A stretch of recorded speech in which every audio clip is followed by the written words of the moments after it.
A lot of you may know him more than I do, but I'm just going to go into this. Greg Stidham was a pediatric ICU physician, first in Memphis for 28 years, and then at KGH for 4 years.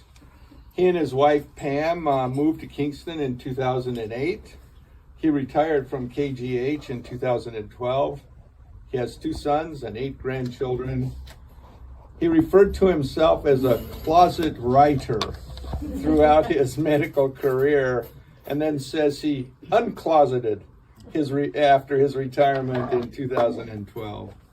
His work has appeared in various literary publications in the U.S. and Canada, and in addition, since 2001, he's published a memoir, a short story collection, and a chapbook of poetry called Doctoring in Nicaragua, inspired by his experiences in medicine.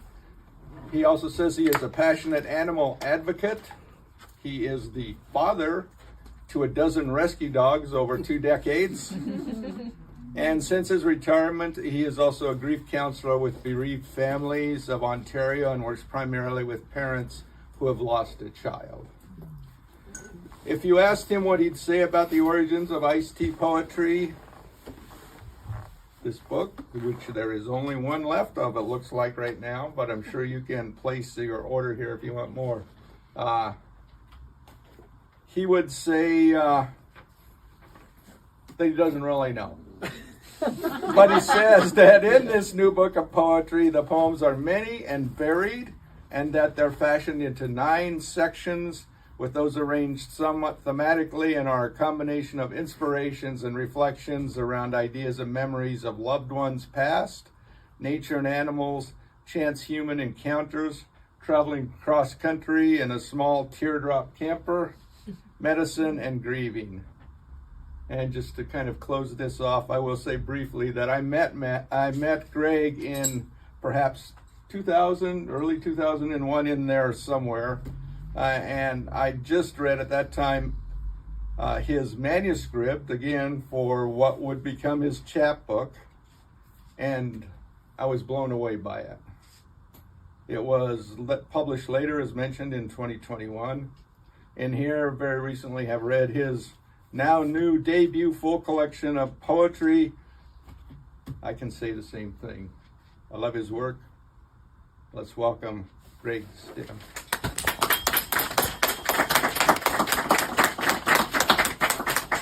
I don't know what to say except all shucks. Yeah, it's really great to be here, and I'm glad to be able to do this. And I want to thank each of you for showing up and giving me a part of your evening to share poetry, which I think is a pretty fun thing to do, actually. So, as was mentioned, this is my first full-length collection, and so this is my first launch, and it's my first reading of this sort. So jump on board and go for a ride with me tonight. As Bruce mentioned, the book is divided into 8 sections that are loosely coherent within themselves, based upon somewhat upon theme, somewhat upon source of inspiration. So hopefully it'll make a little bit of sense to you. Okay, the first one I'd like to read is actually the first one from the book, and it's called Early Shift at Walmart. Descending blue-breasted on the back doors an hour before opening time, they are like water birds descending together onto slow-moving bayou waters. Leather-faced, long pure white shocks and smile hints of youthful handsomeness. One readies to shopping cart greet you, while the middle-aged Latina with 2 missing teeth unlocks and replaces an empty drawer with another, bill filled. And Keisha, eggplant-colored hair above the 6-ring pierced left lobe and tiny eyebrow bead, puts in order cases of cosmetics, tubes of lip color, and vials of ersatz scents mimicking expensive ones, her short skirt teasing as she reaches to replace top-shelf items. Here are stories and memories and lives, newborn babies, breast cancer mastectomies, parents incarcerated with Alzheimer's, lust bubbling up like lava, God's microcosm of his creation.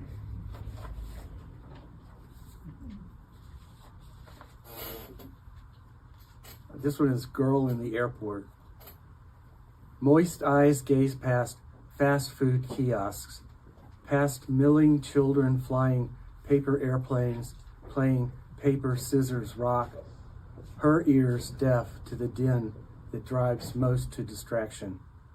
Her nose is slightly rosy, and her eyes she blots with a napkin, and like a lab emerging from a lake, she tosses her head to shake off sadness like water. This next poem was written for a friend of mine who passed away about 3 years ago, I believe. And this was after a long and hard-fought, many years long battle with non-Hodgkin's lymphoma. It's called Clementines, and it's for Jerry. I pulled a ripe clementine from my parka's pocket and handed it to my friend whose eyes widened. He sat up in his bed and took the orange orb into a shaky hand.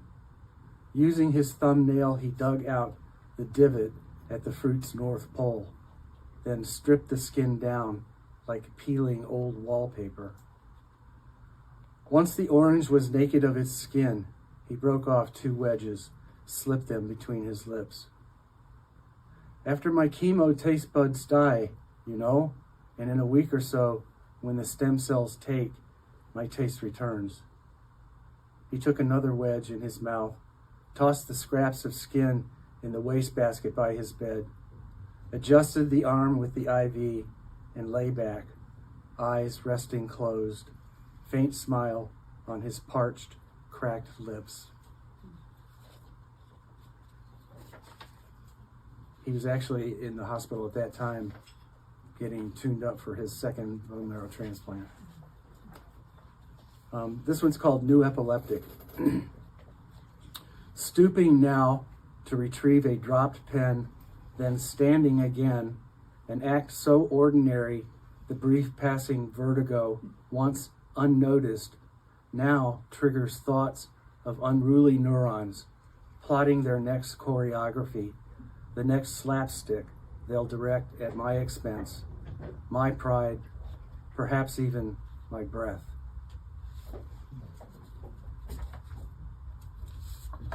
It's not too morbid, is it? No, it's beautiful. This next one is called Ballroom Dancing. I was a 15-year-old janitor in a second-rate suburban hospital where, banished to the basement, I learned to mop and polish linoleum floors. I learned the temperament of the buffer that weighed more than I. I was a rodeo rider who had to tame it and to trust me and follow my commands. A gentle tip up on the handle, a smooth glide to the right. A whispered nudge down, and she floats to the left as though tiptoeing on clouds. What was once like riding an angry bull became ballroom dancing, our feet dusting lightly over the ballroom floor together, just me and the buffer, gliding in time to the harmonies of her humming motor. When my wife and I, Pam, who's sitting back there, raise your hand. When we moved here in 2008, we had our pack at that time of dogs numbered 4, and there were 2 senior dogs and 2 that were a little bit more youthful. And within a couple or 3 years of our moving here, the 2 senior dogs passed away, leaving the other 2 younger ones who were totally bonded at the hip. I mean, they were like canine soulmates. And within a couple of years, the older of the 2, he also succumbed to a lot of things, old age, but a lot of neurologic things, and he died. And Minnie, who was the surviving dog then, she went instantly into a clinical depression.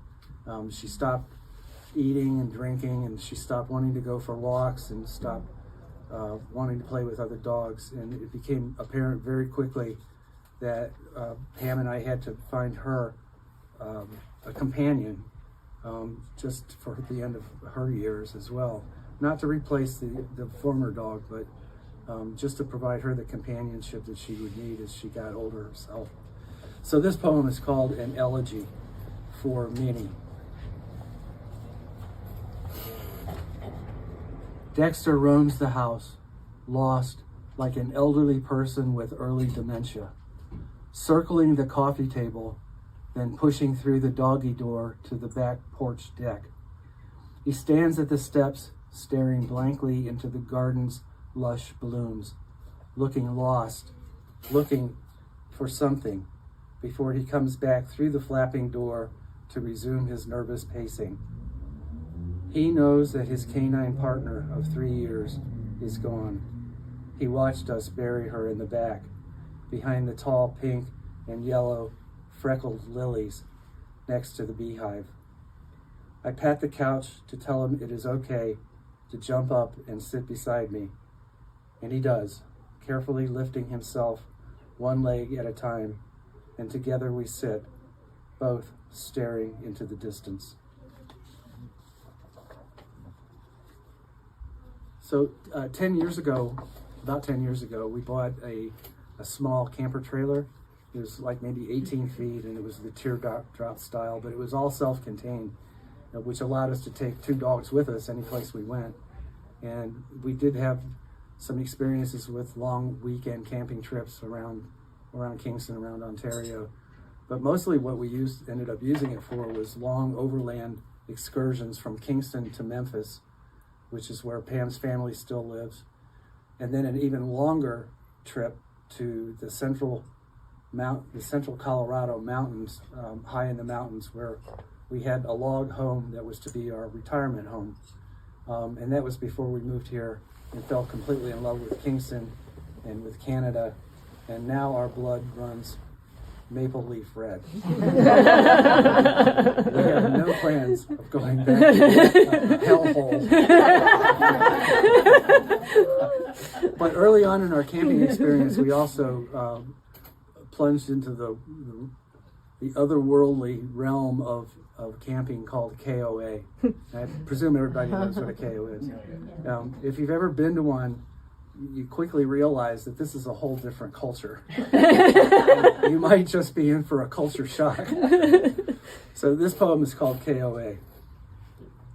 Like honeybees drawn to fields of yarrow, they descend circling in their airstreams, pop-up tents, pop star motorhomes, rounding the perimeter, homing in on the petals of their campsites. They come from Indiana, Ohio, Ontario. They are retirees who limp to restrooms on operated knees. They are 6-year-olds racing bikes or scooters, screaming down paved paths. A few are honeymooners, pulling their blinds closed at dusk.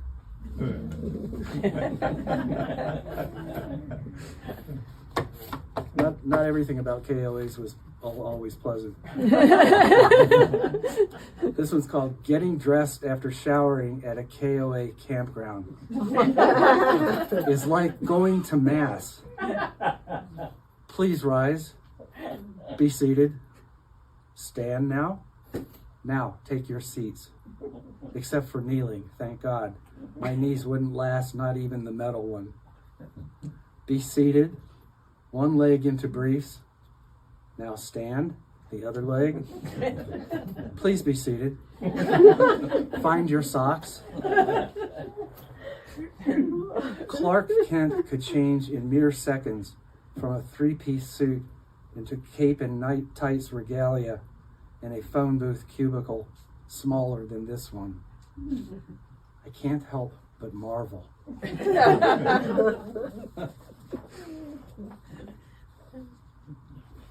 So there's a bunch of the poems are sort of geographically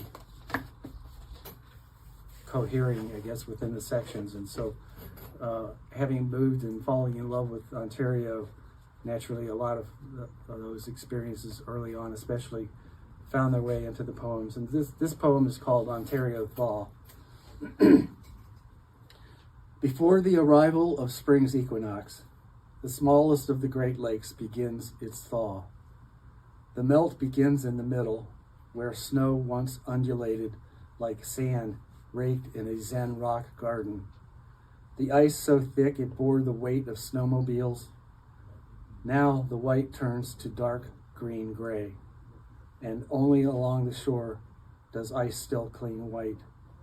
Then at once, overnight, the water has waves once more. Beside the nearby highway, the face of the granite escarpment, furrowed like an elder's face, weeps a steady stream of tears from foot-long icicles.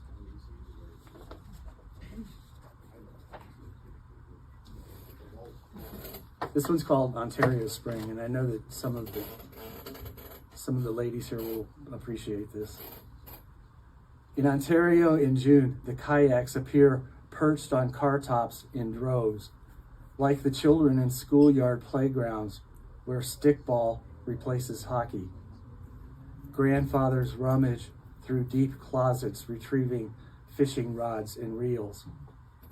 But before June, in May, straw-hatted and gloved women wearing short sleeves appear outdoors in pants below the knees, small shovels in hand, to begin the tedious tilling of the gardens in time before the bees' awakening.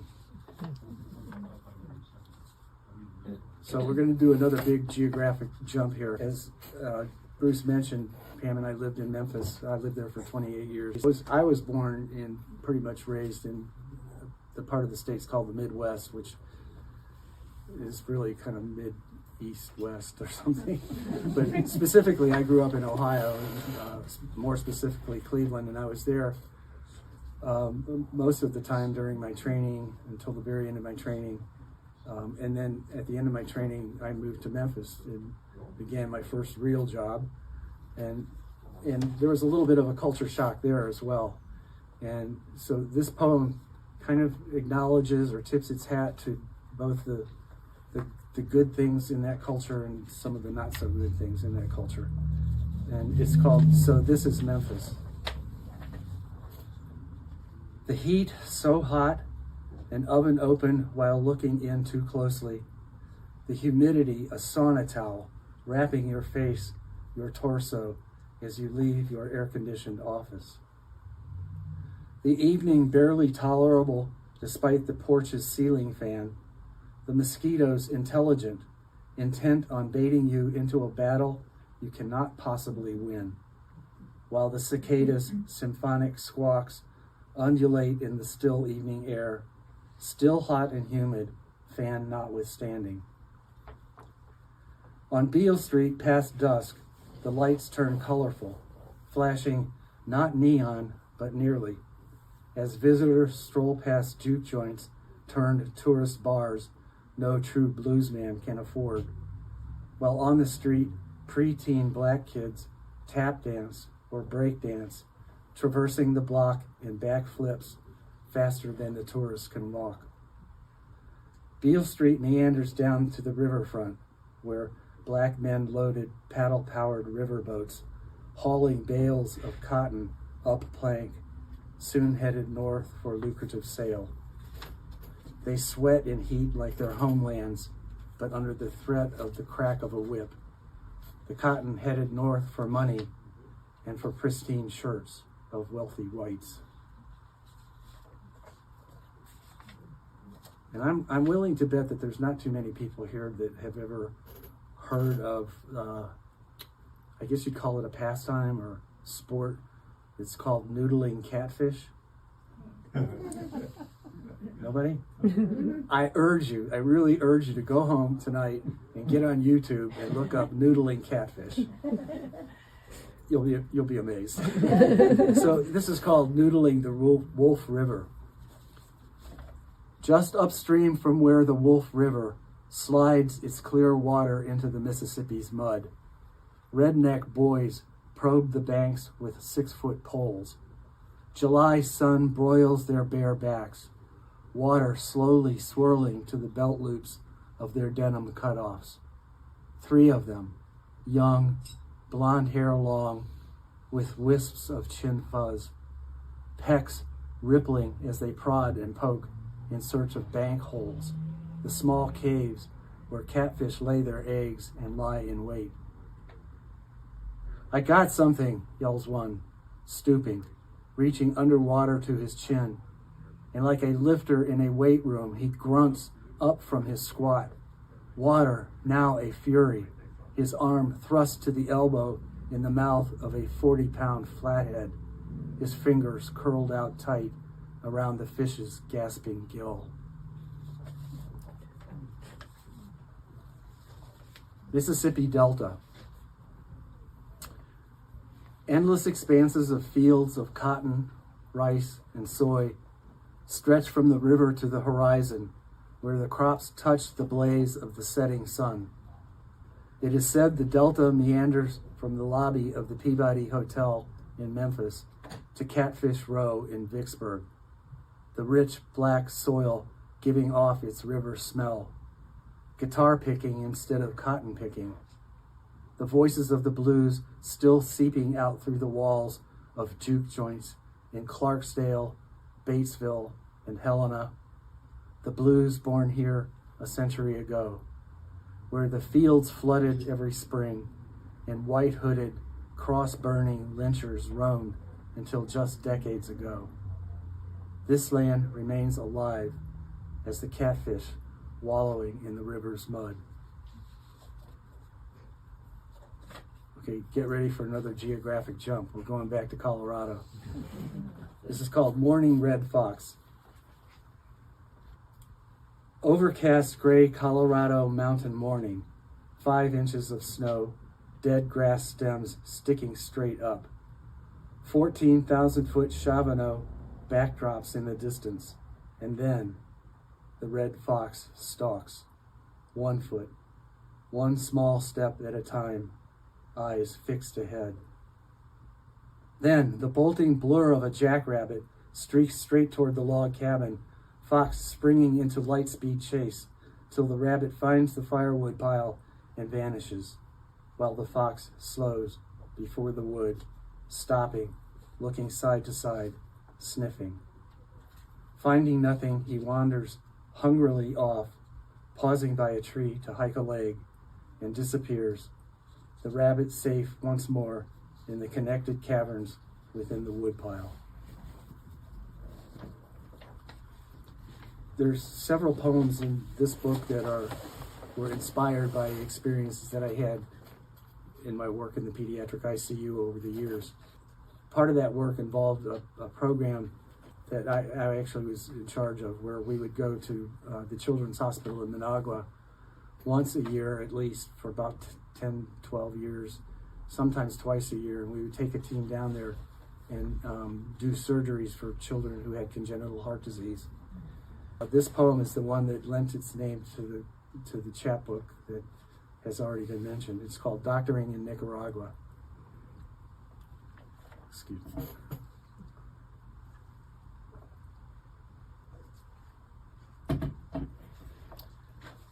Like an old-time silent movie, my memories of Managua flicker in faded black and white, halting and jerking, just like the tiny taxis darting round the roundabouts, punctuating the city's boulevards. Nurses in starchy white uniforms, housekeepers with mops at attention, black-haired children with zippered chests, healing hearts beating beneath bandages with the newfound certainty of a metronome.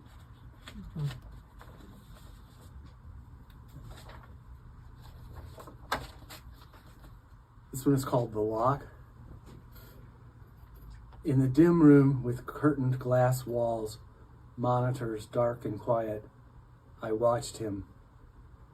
With tiny manicure scissors, the type used to trim a baby's nails, he snipped a strand of hair from the very back of the boy's still head, a near-perfect blonde ringlet he gently slid into a Ziploc baggie. Pausing, he placed the lock in the outer pocket of his duffel bag, likely stuffed with clean and dirty socks and underwear from 3 bedside days and endless nights sleeping stiffly in an overstuffed chair. He kissed the boy's forehead, stood and turned, nodded to me, and walked out the door.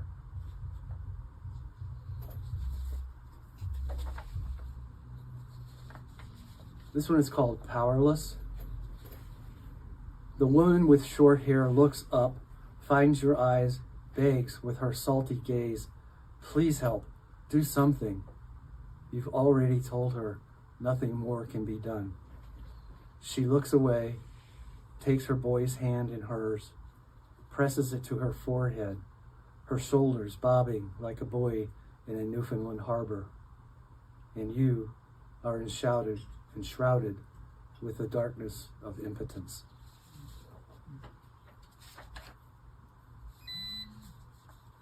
Holding a baby.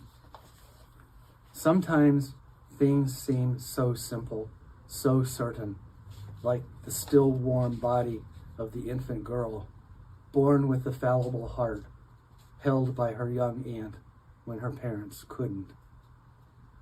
When the aunt asked, "Would you like to hold her?" So simple, so certain, so obvious a choice. Take that body, hold it like a living infant, like my own perhaps, and not like the child whose heart I couldn't coax to continue.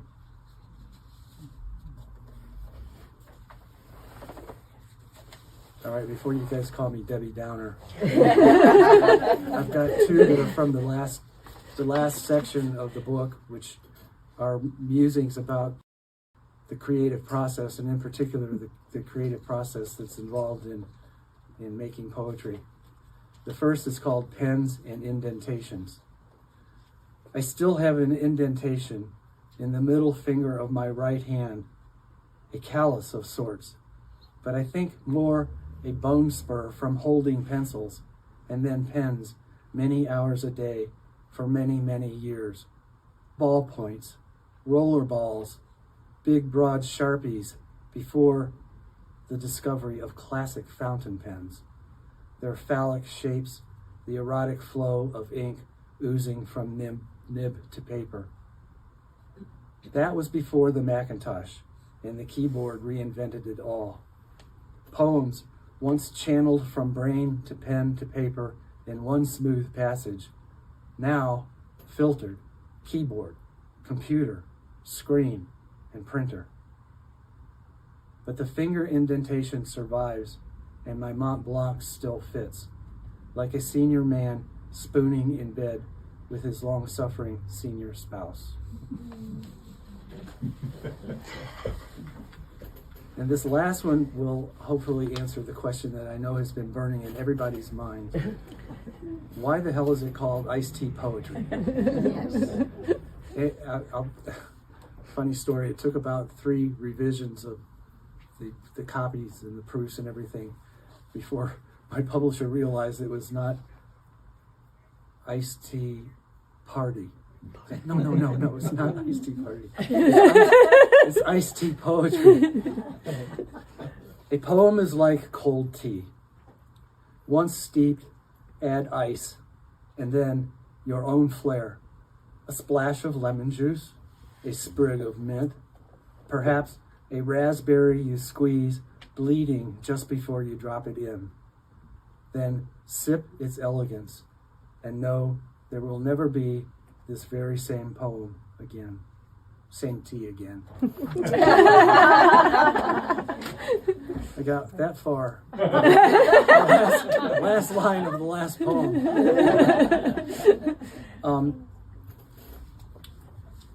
Again, I'd like to thank all of you for coming out, and those of you who I don't know, I'd appreciate it if you'd like to come up and just introduce yourselves and say hello and chat for a bit. I'm going to be hanging around here for a while, and any of you who choose or have chosen to purchase the book, I'd be happy to sign it for you. And I do hope that you find one or two things in there that give you pleasure.